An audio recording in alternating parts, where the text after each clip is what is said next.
자, 일단 NBA 들어가기 앞서서 오늘 NBA가 진짜 너무 어려운 것 같아요, 저는요. 제가 막 NBA 분석할 때 여러 가지 스택 같은 거 참고해가지고 뭐라도 이렇게 드리려고 준비는 많이 하는 편인데, 솔직히 말해서 내일은 준비하는 게 큰 의미가 없을 것 같을 정도로 너무 경기들이 어려워요. 기준점도 그렇고. 일단은 살짝 밑밥 한번 깔고선 그러고 분석 시작하도록 하겠습니다. 일단은 내일 저는 매우 어려워 보인다는 점. 그 와중에서도 흙 속에서 진주 찾아야죠. 자, 일단은 보스턴 대 디트로이트 먼저 시작해보도록 하겠습니다. 맞대결상으로 보스턴이 지금 6연승을 달리고 있다. 워낙에 디트로이트가 지금 탱킹한 지 거의 한 5년이 가까이 돼가요. 워낙에 이제 오랫동안 탱킹 팀이었었고, 디트로이트가. 반대로 보스턴은 그 사이에 뭐 컨텐더로도 많이 하고, 여러 가지 이런 맞대결상으로는 보스턴이 상당히 압살을 해왔다. 근데 내일 기준점이 17.5나 되기 때문에 이거는 많이 생각을 해야 되는데, 근데 얘네들이 붙었을 때 언더도 조금 눈에 띄긴 합니다. 그 보스턴이 6연승을 달리는 와중에 언더가 4번 정도 있었다. 상당히 언더가 좀 많았었던 편이죠. 제가 이 경기에서 좀 가져오고 싶은 거는, 일단은 디트로이트가 연패를 하는 와중에도 최근 한 5경기 정도? 최근 한 5경기에서 평균적으로 115득점을 해주고 있어요. 115득점에 실점은 120.8점. 보스턴이 좋은 수비팀인 거는 맞는데, 근데 디트로이트는 뭐랄까 한창 안 풀릴 때, 그리고 의미가 있는 게 뭐냐면은, 제가 막 그전에도 디트로이트 연패 기간 동안에 뭐 그래도 득점을 많이 했습니다 뭐 이런 걸 많이 얘기를 했는데, 디트로이트가 막 100점도 안 날 때가 많이 있었거든요. 그럴 때도 보면은 3점이 오지게 안 터지는 경우, 3점이 막 한 자릿수로 터지는 경우에는 디트로이트가 100점도 못 넘기는 경우가 많았거든요. 근데 좀 달라진 건 뭐냐, 최근 5경기 동안은 3점이 한 자릿수로 들어간 게 4번이었거든요.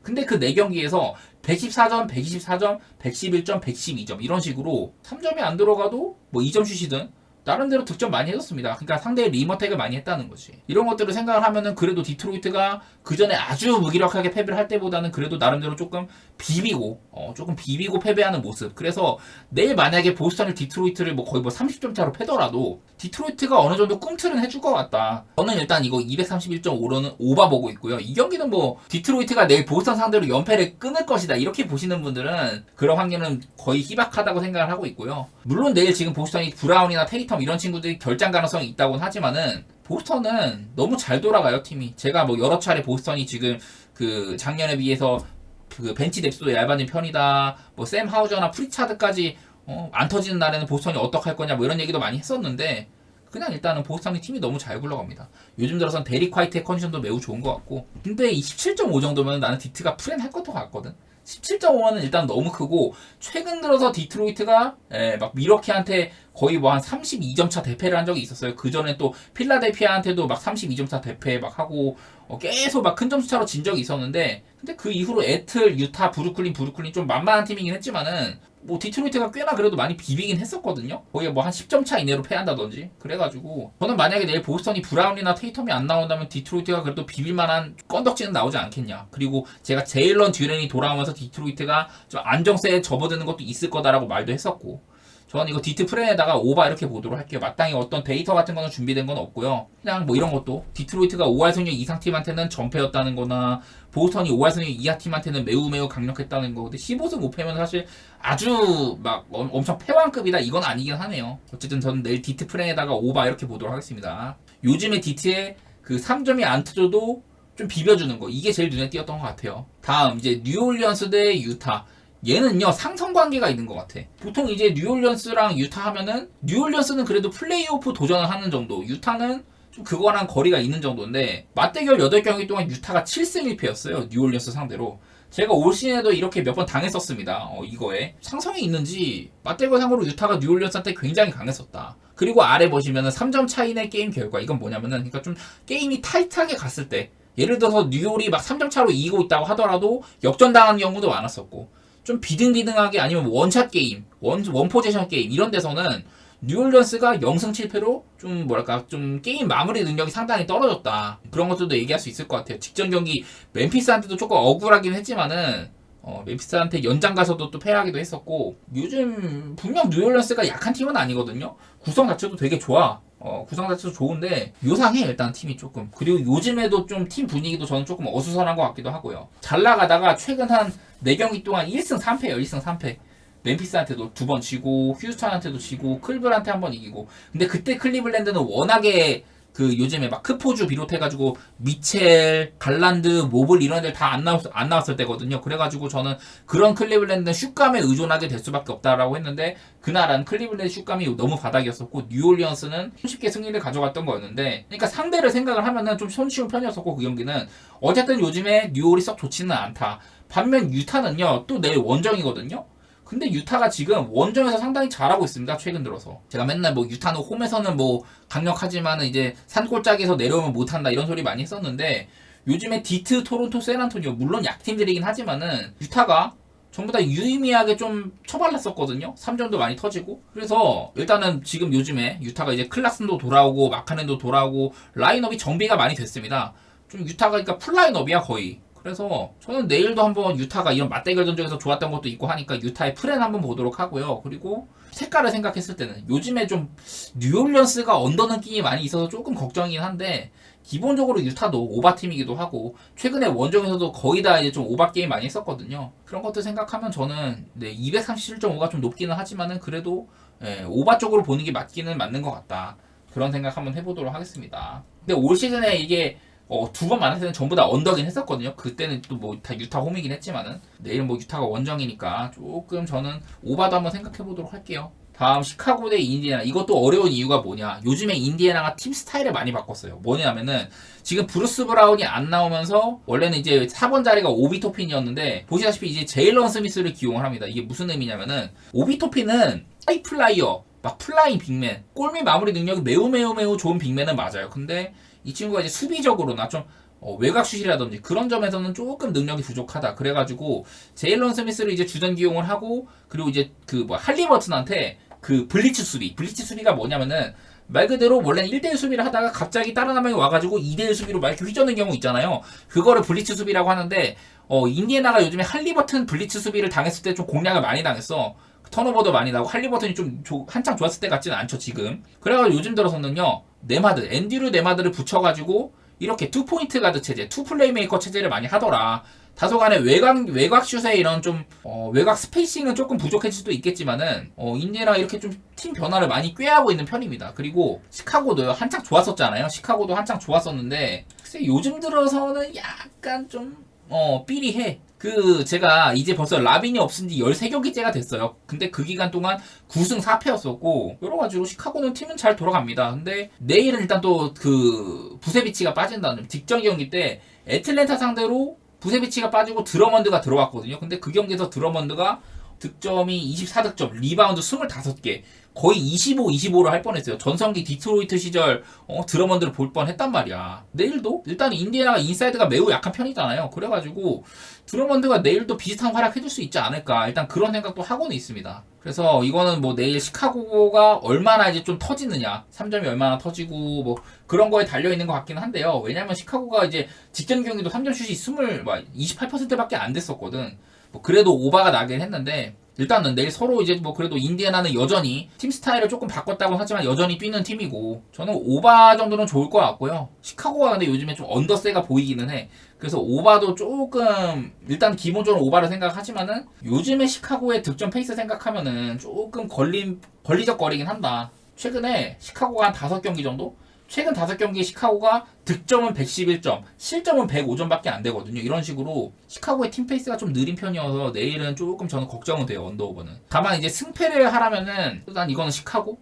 근데 이게 인디애나의 물량 공세에 만약에 밀린다 그러면은 답도 없을 것 같긴 한데 일단 저는 시카고 프렌에다가 오바 좀 이렇게 보도록 하겠습니다. 시카고가 뭐 마인도 아니고 프렌이면은 그래도 갈만할 것 같아요. 다음 이제 미네소타 대 댈러스. 댈러스가 백투백인데요. 댈러스가 백투백에서 4승 2패입니다. 4승 2패. 백투백 때 그렇게 나쁘지는 않았었고 근데 좀 이제 뭐 예를 들어 부상 관리 차원에서 누구를 빼준다든지 이런 변수는 있을 수가 있긴 있어요. 백투백일 때 댈러스가 평균적으로 112.5점. 야투율도 상당히 좋은 편입니다. 49.3%에 3점 42%면 거의. 상대팀한테도 많이 허용을 했어요. 상대팀한테도 많이 얻어맞았는데 어쨌든 백투백 성적은 나쁘지 않았던 댈러스다. 그리고 돈치치가 최근에 미쳐있다 이런 얘기를 많이 했었죠. 최근 이제 7경기 동안 평균이 39점, 야투율 50.8%, 3점 38.5%, 어시스트 평균 10.3개, 리바운드 9개, 거의 뭐 트리플 더블에 준하는 활약에다가 야투율도 좋다, 득점력도 좋고 이런 얘기 많이 했었잖아요. 근데 제가 저번에도 한번 이런 얘기를 했던 적이 있었어요. 루카 돈치치가 미네소타의 제이든 맥다니엘스를 상대를 하면은 한풀 꺾이는 면모가 있다. 이거를 말씀드렸었는데 루카 돈치치가 평균적으로 25점, 7.3리바, 7.3어시스트를 했었다. 제이든 맥다니엘스를 커리어 동안 7경기를 상대했을 때는. 근데 이거는 좀 요즘 전적을 볼 필요가 있긴 하거든요. 뭐 그전에도 좀 유의미하게 못하긴 했었어. 한창 이제 좀 돈치치가 풋내기 시절일 때. 그때는 거의 여기 보시면 야투율이 40.9%, 37.5%, 46.2%, 29.4% 이렇게 되게 부진했었는데 그래도 최근 3경기 동안은 맥다니스 상대로도 50% 정도의 이제 야투율은 보여주고 있긴 하다. 다만 3점이 여전히 안 들어가더라. 맥다니스를 만나면은. 그리고 어시스트 수치도 조금 줄어드는 편이고요. 어쨌든 직전 경기 때도 제이든 맥다니스를 상대로 돈치치가 50% 넘는 야투를 보여주고 39득점을 하긴 했지만은 이 경기 때 댈러스가 100점 겨우 넘기고 미네소타한테 119대 101인가로 개발렸어요.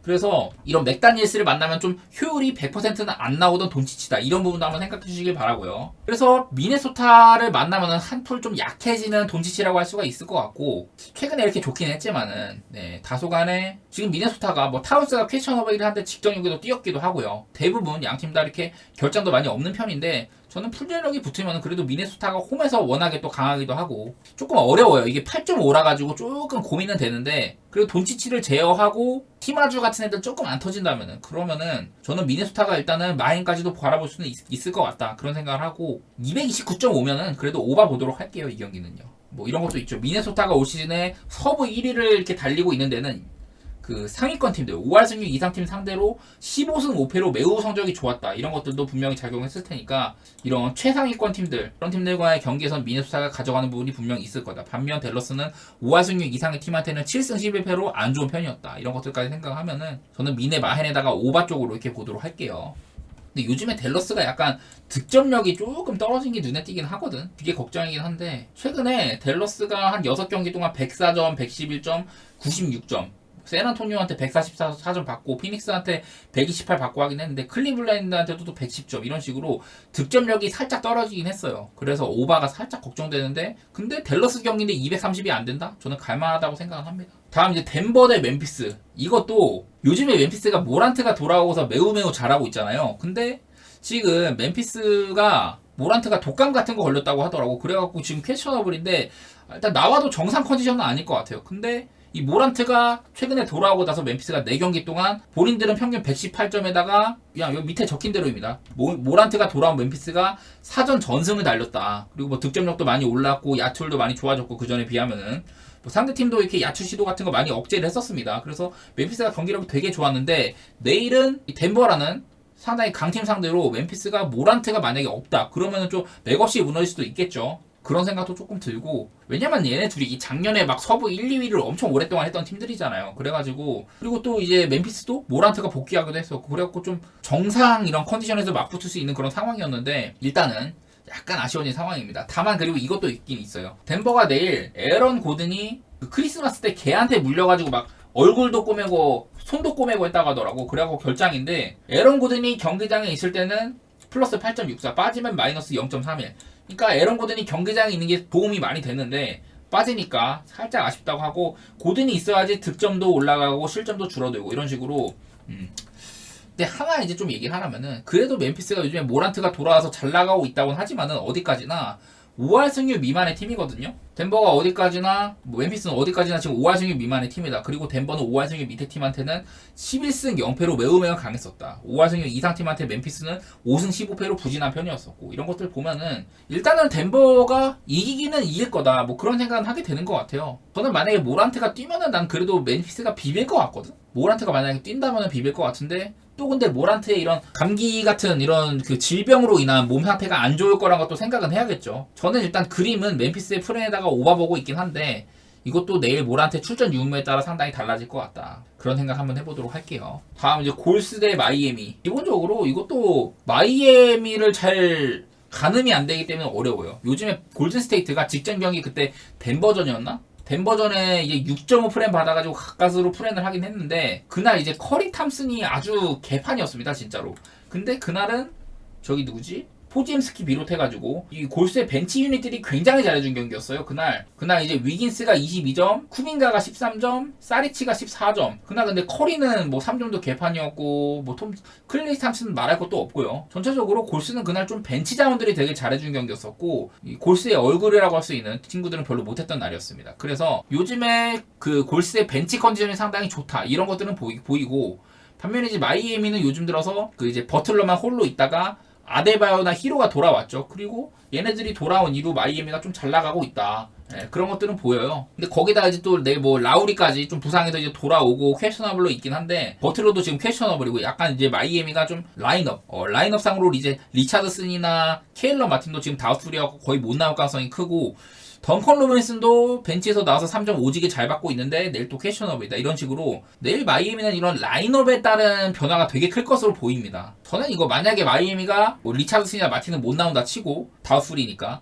퀘셔너블 달려있는 친구들이 만약에 나온다. 그러면 저는 마이애미가 풀해날 것도 같거든요. 요즘에 골스가 컨디션이 좀 안 좋아. 그 전에 막 약팀 상대로 포틀이나 워싱턴 그리고 보스턴한테 역전승 거둔 적도 있었지만은 근데 대체로 이제 그 브루클린 포틀, 워싱턴 이런 식으로 약팀들 상대해가지고 5연승한 거였기 때문에 저는 마이애미처럼 조금 끈덕지고 이렇게 막 그런 팀 상대를 하면은 골스가 조금 빡셀 것 같기도 하다 이런 생각이 있거든요. 그래서 일단은 이 경기 좀 어려운데 마이애미 2.5 프렌 정도는 한번 생각해보고 언더오버가 225.5면은 저는 골스 경기 치고는 조금 낮은 것 같긴 하거든요. 요즘에 골스가 뭔가 약간 방패로 패는 느낌은 잘 안 나고 에지간에서는 오바가 많이 나요. 골스 경기가. 다만 이제 마이애미가 조금 언더팀이라는 건데 근데 마이애미도 225 정도면 만만하거든요. 그래서 저는 일단 이 경기는 오바랑 마이애미의 프렌 좀 이렇게 볼 것 같습니다. 포틀 대 샌안토니오 이거는 저는 일단은 기본적으로 포틀을 좋게 봅니다. 제가 뭐 저번에도 포틀 프렌 본다고 했는데 그때도 잘 됐었었죠. 포틀랜드는 요즘에 나쁘지 않아 팀 자체가. 내일 이제 뭐 쉐이든 샤프 결장에다가 에이튼도 빠지는데 저는 개인적으로 지금 포틀랜드는 에이튼이 없어야 더 잘 돌아갈 것 같다. 그런 생각을 합니다. 에이튼이 새끼가 뭐 골밑에서 아주 압도적인 것도 아니며 리바운드를 잘 잡냐 오펜을 잘 잡냐 아니면 뭐 골밑 수비가 좋냐 그런 것도 아니고 외곽 슈터치가 좋냐 슈터치는 좋은데 그게 3점이 아니야. 3점이 아니고 막 빅2, 롱2 이런 거 쏘다 보니까 효율이 안 나옵니다. 그래서 에이튼이 본인이 많은 포지션을 가져가길 선호를 하는데 그게 이제 포틀랜드한테 사실 질적으로는 도움이 안 된다. 저는 그렇게 보는 편이거든요. 근데 내일 이제 센터로 나올 듀옴 리스는 누구냐? 제가 이 친구에 대해서 원래 잘 몰랐는데 조금 알아봤어요. 근데 이 친구로 말할 것 같으면은 한 267 정도의 언더사이즈 센터지만은 3점 성공률이 상당히 좋더라. 그러니까 포틀랜드가 이제 에이튼이 뛸 때보다 듀옴 리스가 나오면은 5아웃 라인업 전부 다 3점을 던질 수 있는 라인업이 되고 상대의 이런 그 뭐랄까 인사이드에 있는 웬비라든지 콜린스라든지 이런 친구들 좀 끄집어낼 수가 있겠죠. 그러면은 포틀랜드가 외곽뿐만 아니라 인사이드를 공략하기도 용이하고 제가 샌안토니오에는 데빈 바셀 정도 말고는 웬비에 준하는 웬비랑 이게 좀 같이 수비할 만한 선수가 많이 없다고 했었잖아요. 그래가지고 저는 일단은 에이튼이 안 나와도 오케이 그렇게 생각합니다. 그리고 뭐 벤치에서 스쿠네슨이 이끌만도 하고 뭐 타이블 얘기도 제가 했었었죠. 그래서 일단은 저는 포틀랜드가 4.5만이면은 누를만은 할 것 같아요. 물론 웬베냐마가 버틴다고 하지만은 지금 최근 들어서 신인왕 배당 같은 거 있잖아요. 오신의 신인왕 누가 탈 거다. 다들 웬비를 예상을 했었는데 홈그랜이 지금 웬베냐마를 역전을 했습니다. 신인왕 투표 그 배당에서. 이제 신인왕 그 1순위가 홈그랜이 된 거예요. 웬베냐마가 2순위고. 웬베냐마가 이제 포틀랜드랑 내일 경기가 있고 또 모레 또 이제 바로 또 포틀랜드랑 경기가 이제 연달아 있어요. 그 포포비치 감독이 웬베냐마가 그 포틀랜드와의 2연전 중에 한 경기만 뛸 것 같다. 그래서 어쩌면 내일 또 웬베냐마가 결장할지도 모르거든요. 뭐 그건 아직 알 수 없지만은. 그래서 저는 일단은 포트를 누를만 한 것 같다. 그리고 232.5 정도면은 오바도 볼만한 게 요즘에 포틀랜드가 막 사이먼스 돌아오고 하면서 좀 팀이 오바팀으로 많이 갔어요. 직전 그때 세크라멘토와의 경기에서도 막 243점 나고 원래는 제가 여러 차례 포틀랜드의 색깔이 기본적으로 수비다. 천시 밀러스 감독이 옛날 디트로이트 배드보이즈 2기 출신으로서 수비를 상당히 그 선호하는 감독이다. 물론 좋은 감독은 아닌데 근데 포틀랜드가 요즘에 보이는 폼을 봤을 때는 브록던, 스쿠덴더슨, 뭐 사이먼스 다 돌아오면서 오바팀으로 많이 변모를 했고요. 그리고 내일처럼 이렇게 다소간에 에이튼 대신에 듀옴 리스가 나온다. 외곽도 많이 좀 던지게 될 거고 상대팀의 센터나 이런 인사이드 빅맨을 끌어내는 효과도 있을 거고 그런 것도 생각하면은 저는 오바도 괜찮을 것 같아요. 샌안토니오도 기본적으로 오바팀이기도 하고 그리고 밑에 보면 이것도 참고할 만하죠. 포틀랜드가 5할 승률 밑에 팀 둘 팀 다 포틀이나 샌안토니오나 사실은 조바팀들이잖아요. 서부에서. 포틀이 14위, 샌안토니오가 15위. 그야말로 바닥 중에 바닥 팀들인데 그래도 포틀랜드는 올 시즌에 5할 승률 밑에 팀들과의 경기에서는 4승 5패 나쁘지 않았다. 반대로 샌안토니오는 5할 승률 밑에 팀한테는 전패였다. 5할 승률 이상도 아니고 밑에 팀한테 전패였다고 하더라고. 그래가지고 이런 것들까지 생각을 하면은 샌안토니오가 오히려 5할 승률 이상 팀들한테 4승 19패로 비비고 5할 승률 밑에 팀한테 다 줬다고 하니까 포틀랜드한테 오히려 조금 좋은 신호가 아닌가 그런 생각을 해봅니다. 이제 레이커스 대 샬럿. 이거는 지금 일단 샬럿이 매우 못하고 있는 건 맞아요. 매우 못하고 있는데 여기 보시다시피 샬럿이 최근 8경기 제가 이거 샬럿이 경기할 때마다 한 경기씩 더해 나가고 있는데 샬럿이 최근 8경기 동안 득점, 야투율, 3점슛 모든 면에서 리그 최하위권이다. 이런 얘기들 많이 썼었죠. 직전 경기도 클리퍼스랑 붙었었는데 그 경기에서도 얘네가 3점슛 29개 중에 6개로 매우 부진했었고 여전히 나아지지 않고 있는 모습이에요. 샬럿 같은 경우는. 근데 그 경기는 그래도 104 대 113 9점 차 경기여갖고 샬럿이 프렌했거든요. 그러니까 나는 그게 제일 의아해. 샬럿이 클리퍼스한테 어떻게 프렌했을까? 그거는요 기본적으로 그날 이제 클리퍼스도 좀 적은 야투 시도 샬럿이 64개의 야투 시도를 했단 말이에요. 근데 2점슛 야투 시도가 51개밖에 안 됐다. 3점은 물론 34개 중에 14개로 많이 넣긴 했는데 전날은 샬럿은 이제 좀 뭐랄까 림 공략하는 형태 그런 거를 많이 했었고 클리퍼스는 이제 인사이드 주바치밖에 없으니까 클리퍼스보다는 레이커스가 좀 더 인사이드 수비는 좋은 팀이죠. 보시다시피 뭐 앤서니 데이비스나 벤더빌트 같은 경우는 굉장히 좋은 수비수고 포린 프린스, 레디시 전부 다 나쁘지 않은 수비수들입니다. 그래서 저는 일단은 레이커스가 클리퍼스보다는 인사이드를 좀 더 견고하게 막을 가능성이 있다고 보고 제가 좀 그런 말을 했었잖아요. 레이커스가 그 르브론을 이제 포인트 가드로 쓰고 이렇게 좀 윙 자원들을 최대한으로 활용하는 방안으로 가더라. 근데 그런 얘기가 있더라고요. 윙 투입을 조금 부정적으로 보는 시각.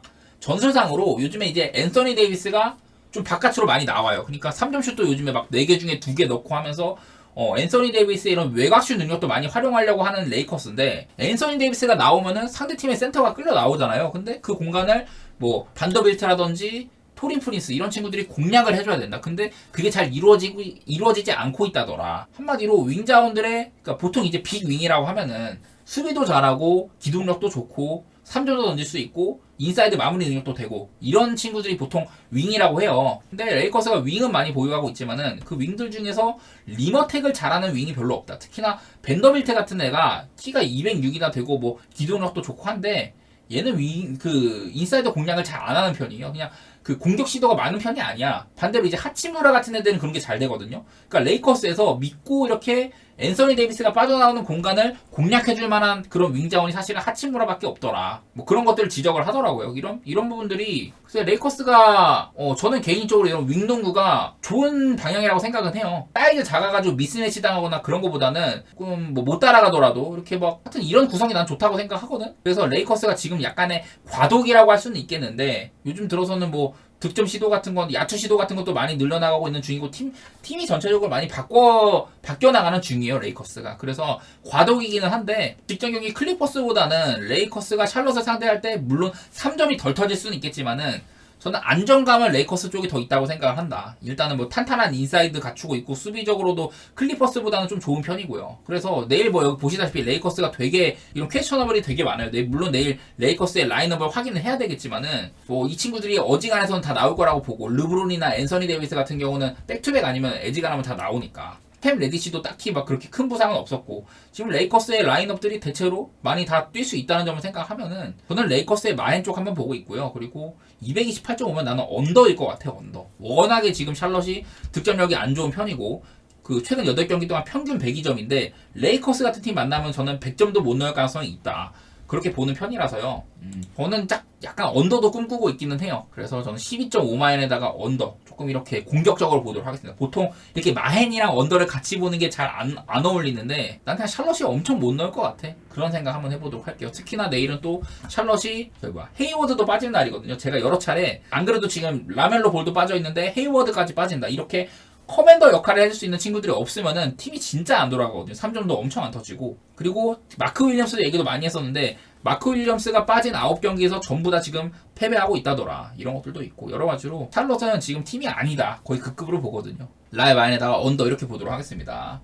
네, 저는 일단 브라이튼 대 토트넘 결론만 말하자면 일단 오바 생각하고 있거든요. 뭐 이런 근거에는 여러 가지 이유들이 있습니다. 브라이튼이 지금 홈에서 내일 브라이튼이 홈이고 토트넘이 원정인데요. 브라이튼은 홈에서 17경기 연속 득점 중이다. 그리고 보시다시피 이렇게 네, 성적도 나쁜 편이 아니에요. 최근에 홈에서는 리그만 따지면 3승 4무, 유로파 같은 것까지 낀다면은 조금 더 성적이 좋아지긴 합니다. 뭐 4승 4무 이렇게 되는 것 같네요. 그리고 이제 최근에 브라이튼이 홈에서는 이렇게 연속 득점 이어가고 있는데 최근에 아스날한테 2대0으로 그냥 무난하게 졌잖아요. 그게 지난 EPL 34경기 중에 브라이튼이 유일하게 득점하지 못한 경기였었다. 그러니까 브라이튼은 이때 아스날한테 2대0으로 0득점, 이때 빼고는 지금 34경기째 득점해오고 있었다. 뭐 34경기 중에 33번은 득점했다. 아스날도 한 경기 빼고. 무튼 계속해서 득점했다는 소리고. 그리고 반대로 브라이튼은 12경기 연속 실점 중이기도 하다고 하네요. 브라이튼이 공수 양면에서 흔들리고 있다. 뭐 그런 생각을 할 수 있을 것 같습니다. 그리고 반면 이제 토트넘도 이거 원정이거든요. 전부 다 원정 하나, 둘, 셋, 넷, 다섯 쭈르륵 보면은 토트넘이 2023년에 이때 뭐 FA컵 같은 거 빼고 울버햄튼전에 한번 1대0으로 그냥 무난하게 패배한 적이 있었고 그 밖에는 2023년에는 한 경기 빼고 원정 20경기 중에 한 경기 빼고 전부 다 득점에 성공을 했었다. 그래서 오늘 일단 저는 양팀 다 다득점 승부를 예상을 하고 있어요. 양팀 다 득점 서로 하면서 뭐 이렇게 서로 득점 중이고 실점 중이고 이런 기록들 많이 나오니까 좀 분위기상으로는요 저는 브라이튼 쪽이 조금 더 안 좋은 것 같기는 해요. 브라이튼이 최근 12경기에서 2승 6무 4패 무승부가 상당히 많은 편이고 2승에 그치고 있다. 아까 봤다시피 홈에서는 그나마 낫긴 한데 반대로 이제 토트넘은요 올 시즌에 지금 리그 5위에 해당하고 36승점을 벌어들였는데 토트넘이 올 시즌에 원정에서만 5승 3무 1패로 괜찮았어요. 되게 5승 3무 1패로 상당히 괜찮았었고 원정에서만 승점 18점 홈이나 원정이나 똑같이 승점 18점 벌어들인 겁니다. 이게 올 시즌 그 원정에서 가장 많은 승점을 벌어들인 팀이 어디냐 하면 일단은 맨시티가 있고요. 맨시티나 그 다음 이제 리버풀인데 맨시나 리버풀은 토트넘보다 한 경기씩을 더 했어요. 그래서 만약에 오늘 토트넘이 뭐 원정에서 승리를 거둔다? 그러면은 원정 승점 전체 1위가 되기도 하고 뭐 그런 겁니다.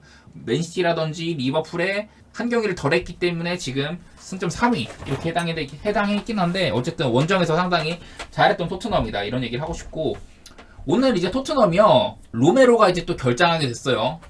보면 크리스티안 로메로가 부상으로 또 빠지게 됐고 그래가지고 오늘 또 센터백 라인이 벤 데이비스랑 에메르손 로얄을 가동하던지 아니면은 뭐 에릭 다이어를 쓴다든지 뭐 그런 식으로 땜빵을 해야 되는데 그 로메로가 3경기 연속으로 이제 징계 결장을 했을 때는요 벤 데이비스랑 에메르손 로얄 둘 다 이제 풀백 출신이잖아. 사이드백들 이 사이드백들로 오늘 포백을 전부 구성할 거예요. 아무래도 그 우도기 왼쪽에 우도기 오른쪽에 포로 그리고 센터백에다가 아마 벤데비랑 로얄을 설 것 같거든. 근데 뭐 그때 나쁘진 않았지만은 로메로가 뛸 때보다는 확실히 좀 상대팀 입장에서는 공략할만 하겠죠. 뭐 물론 브라이튼도 지금 토마스 파티, 엔시소, 뭐 벨트먼, 에스투피냔, 뭐 웹스터 램프티 등등 부상 엄청 많은 편인데 일단은 토트넘의 지금 현 상황 봤을 때는 비수마도 지금 징계 결장 거기다 로메로까지 빠져 있다. 그래갖고 좀 급조된 센터백 라인을 구성할 거다 이런 거 생각하면 저는 오바가 일단은 좋다고 생각을 많이 해요.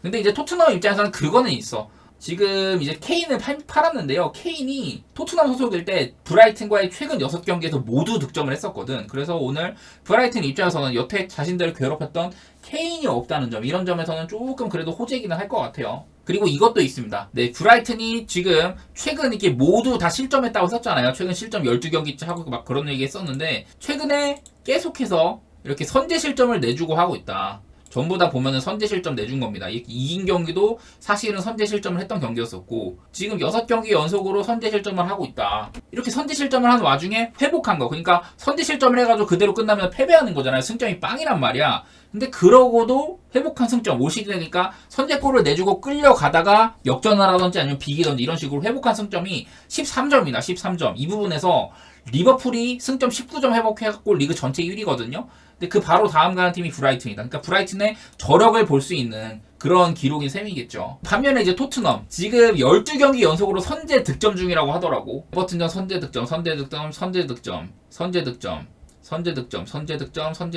진 경기도 이렇게 선제 득점했다고 하더라고요.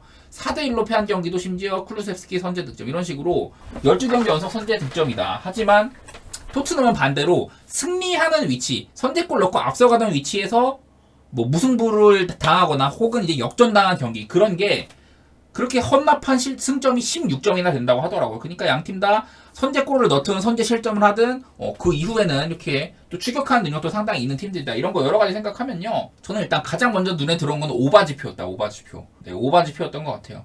뭐 양 팀 다 최근 이제 득실 페이스도 상당히 좀 안 좋은 편이라고 할 수가 있고, 득실 페이스도 그러니까 여러 가지로 뭐 계속 골을 넣고 있다, 계속 실점하고 있다, 뭐 이런 것들이 있잖아요. 그런 득실 페이스도 눈에 띄었고, 부상으로 토트넘의 후방이 좀 헐거워진 것도 있고, 저는 여러 가지 다득점 보는 게 맞을 것 같아요. 그리고 굳이 승패를 본다면은 물론 브라이튼의 이제 홈 전적이 상당히 좋기는 한데 요즘에 EPL 기세상으로는 토트넘이 상당히 괜찮다고 생각합니다. 그래서 승패 사이드는 토트넘 쪽을 볼 것 같고요. 근데 되게 어려운 것 같고 승패는 저는 그냥 오바 정도만 볼 것 같아요. 나름대로 유익했을 것 같습니다. 이렇게 선제 득점에서 이후로 이게 좀 승점 내주는 거라든지 물론 그냥 토트넘이나 뭐 브라이튼 한쪽이 그냥 1대0, 2대0 편하게 갈 수도 있겠지만은 엎치락 뒤치락 할 가능성이 꽤나 있는 경기다. 이런 식으로 좀 생각해 보도록 할게요. 자, 아스날 일단 홈 전적부터 볼게요. 좀 천천히 해보겠습니다. 천천히.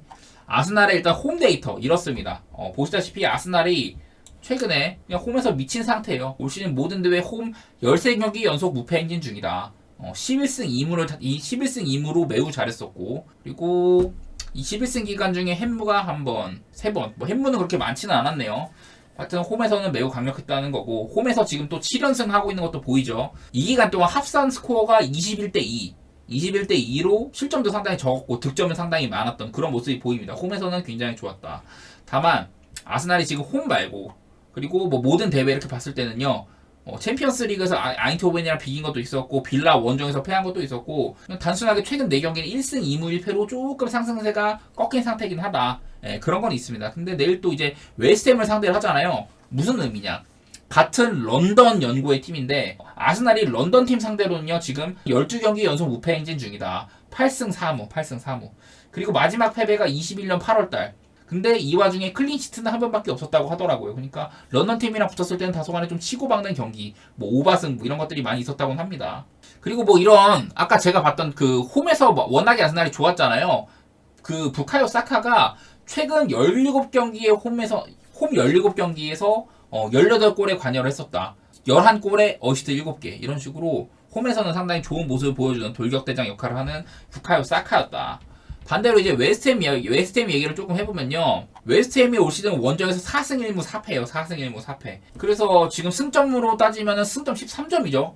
근데 작년에는요, 웨스트햄이 원정에서 3승 3무 13패. 원정에서 엄청 못했었는데 작년에 그러니까 승점으로 따지면 12점입니다. 원정 승점이.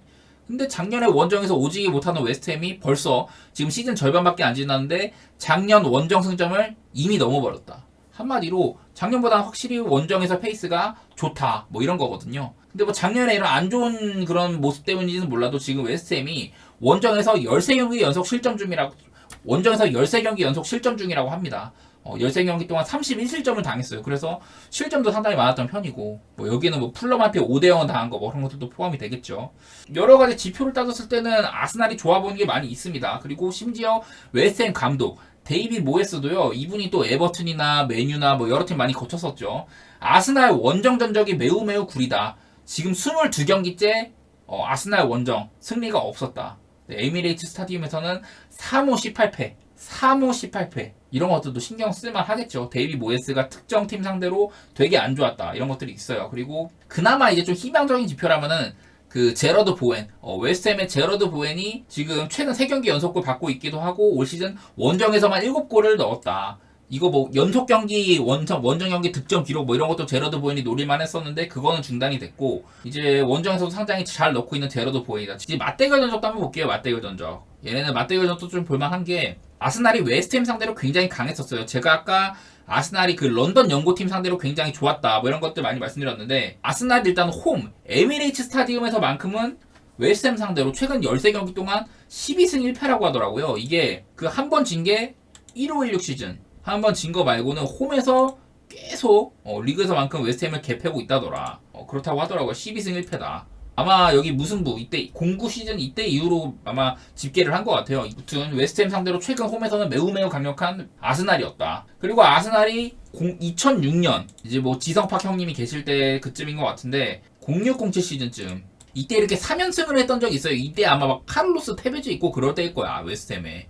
이때 당시에 마스테라노도 있었고 막 그랬었는데 이때 당시에 아스날이 3연승을 거둔 이후로 그 이후 아스날과의 30번의 맞대결 동안 2승, 6무, 22패. 웨스트햄이 아스날한테는 이 이후로는 굉장히 약했다고 하더라고요. 그래서 아스날이 EPL 시대 이후로 특정 팀한테 가장 많이 진 거. 그동안 뭐 첼시도 있었고 맨시티 같은 팀도 있었고 전통의 뭐 강호 메뉴도 있고 막 그랬었죠. 웨스트햄이 가장 많이 진 팀이 어디냐? 아스날이에요, 아스날. 아스날이랑 리버풀한테 35경기로 가장 많이 진 두 팀이다. 웨스트햄에 가장 많은 패배를 선사한 팀이 아스날이었다. 네, 여러 가지 따졌을 때는 양 팀의 이런 상성 관계, 맞대결 전적도 그렇고 홈이나 원정 데이터도 그렇고 그나마 웨스트햄의 희망적인 거라면 작년보다는 원정에서 조금 낫다는 거, 제러드 보엔에 좀 날이 서 있다는 거, 이런 거 말고는 하나도 없는 것 같아요. 홈 원정이나 강 약세가 명확하게 보이는 것 같고 웨스트햄이 또 원정에서 실점도 많이 있었고 그래가지고 저는 이 경기 아스날의 마헨, 아스날 일반승 배당이 너무 구리잖아요. 그래서 아스날의 일반승을 베이스로 깔고 마헨이든 햄무든 노릴 것 같은데 여러 가지 지표들을 살폈을 때는 그냥 마헨이 더 좋을 것 같기는 해요.